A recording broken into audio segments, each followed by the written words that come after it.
In this video, I'm going to show you how to install the Spicer style drive shaft universal joint into your propeller shaft, or also known as your drive shaft. Now going over the components for this installation, starting at the very top of the board, we have the Spicer joint. This joint does come with clips and a new zerk when purchased at your local Jeep hardware store. Also going to need a 5/16 inch wrench to tighten our zerk into our Spicer.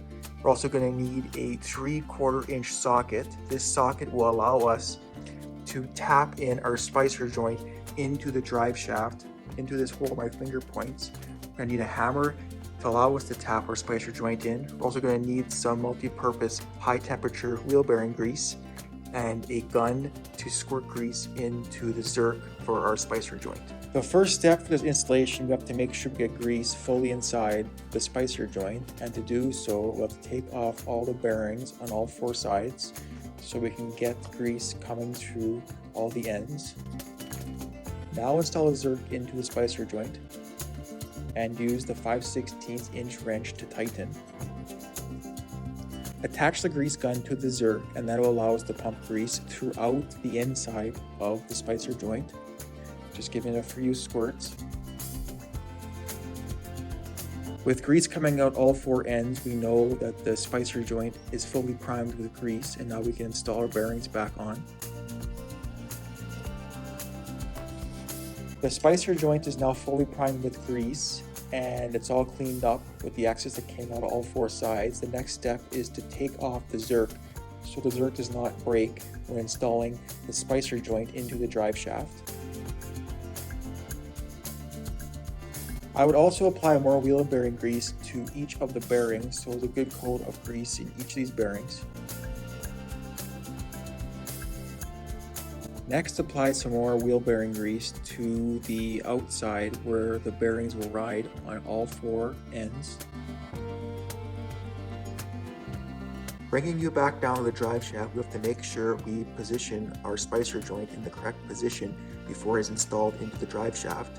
You want to make sure your zerk is facing inwards towards the drive shaft, as it will make it a lot easier to grease when your drive shaft is in place in your Jeep. I'm going to have the Spicer joint orientated this way, with your zerk facing inwards towards the drive shaft. So when we stand it up as so, the zerk is facing inwards, and the zerk is actually on the same side as the other side. Just a personal preference to have all the zerks on the same side, so it's easier to find when greasing. And to install this, we have to now put on a bearing on one side first. So we'll get one bearing, it's already greased up, just slide it on. Use a paper towel to clean up any excess grease that does squirt out of the Spicer joint. Before we install a Spicer joint into the drive shaft, we want to make sure we apply a thin coat of grease to the outside of the bearing cap. This will just aid in the bearing cap sliding better into your drive shaft. Repeat the same step for the other bearing cap, applying a light thin coat of grease. Also apply a thin coat of grease to the inside where your bearing caps will ride. Now is the fun part to install the Spicer joint. We'll make sure we have the zerk facing upwards and pointing inwards towards the drive shaft. We're going to hold the bottom bearing so it doesn't fall apart. We're going to slide in the part that does not have the bearing, pushing it all the way up into the drive shaft. And the bottom bearing cap will now slide in to the hole on the drive shaft, and then we'll have to put on the top bearing now. The next step is to install the top bearing, and to do so we'll flip it over, being careful that the bearings do not fall out. We will center our Spicer joint in the center of our drive shaft, just pushing it on until it seats all the way down as far as it can go. The Spicer joint clip will be installed in a small little groove on the drive shaft. I'll give you a closer view I'm talking about. If I bring this drive shaft up, you can see at the right angle, there's a small little groove. That is exactly where this clip will seat and hold the Spicer joint in place. Grab a pair of needle nose pliers, and this will allow us to compress the clip. We now squeeze the clip on this end, and then that will allow us to get that clip into that small groove on the drive shaft, pushing it in and then letting it go when it seats into that small groove on the drive shaft. The clip will act as a stop when we have to now hammer in the Spicer joint into the drive shaft from the other side. So to do so, we'll have to just flip over the whole entire drive shaft and then we'll have to hammer in this side with the hammer. With your hammer, tap the bearing into the drive shaft, and you'll be happy that you did grease everything up on the outside, as it will go in easier. The hammer will only allow you to get the bearing flush with the top of the drive shaft, but we have to sink the bearing deeper into the drive shaft to allow us to install our next clip, which will secure our spacer joint to the drive shaft.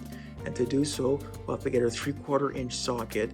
This fits perfectly with the bearing, and then we'll center it with the bearing and then use a hammer to drive the bearing deeper into the drive shaft. Use the hammer and 3/4 inch socket technique to fully press in our spacer joint into our drive shaft. Tap it in until it makes contact with this clip, and that will make enough room to install the clip on the top, and the groove will be visible, as this groove has to be above your spacer joint to install that clip. With the spacer joint now fully seated, install the second clip, and we'll use the same methods as we used for the previous clip. We'll just clamp on to this portion of the clip using our needle nose pliers. That will compress it, and then it'll just slip right into the groove on the drive shaft.